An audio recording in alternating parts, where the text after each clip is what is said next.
I'm experimenting with different ways of cutting the bags to show my mushroom babies where to grow. At this point, I'm pretty sure Uncle Ven has watched every mushroom growing video on YouTube, but honestly, nothing beats hands-on experience. The setup you see here changed quite a bit later on.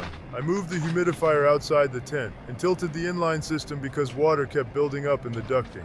This footage is actually 2 months old now, and the whole setup has changed a lot since then.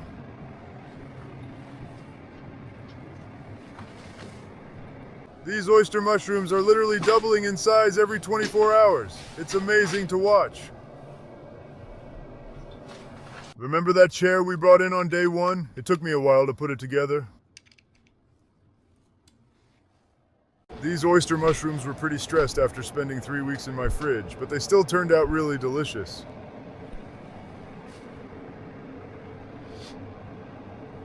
Look at these beautiful little baby aliens. These are my kids, guys.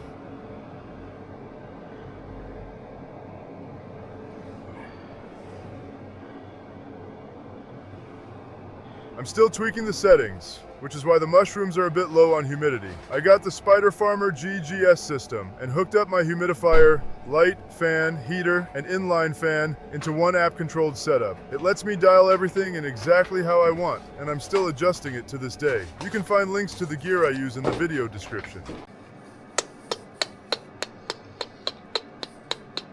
I already harvested the first flush. The second one wasn't really worth it, but that's fine. I'm not planning to grow oysters anymore anyway. I'm going for lion's mane. The cool part is, I didn't throw out the spent bags after harvesting. My dad and I turned them into liquid compost, so now we've got another product to sell and we're moving toward a zero-waste setup. I didn't record this part, but I'll show a lot more in future videos, I promise.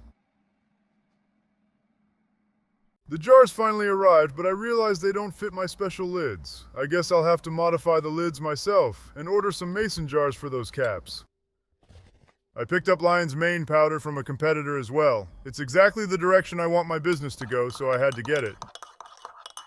And this is 500 kilograms of wood pellets. Food for my mushrooms. My dad and I probably each lost 2 kilograms just getting that thing up here. I was wondering if the pellet supplier uses any glue to make them. They don't, otherwise I'd be getting sticky fingers from handling them. That's good news.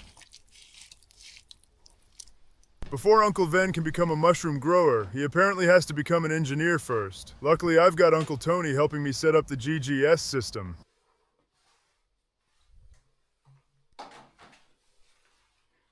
The clip you're seeing right now is about a month old. The GGS system works great, but I ran into a few technical issues along the way, and I've got a suggestion for the company. I'll show those problems in the next video, how I fixed them and how everything is running now. My idea for Spider Farmer would be to let users import presets for different setups, like import for growing lion's mane. Ha ha ha, that might be a little too convenient for me though, right?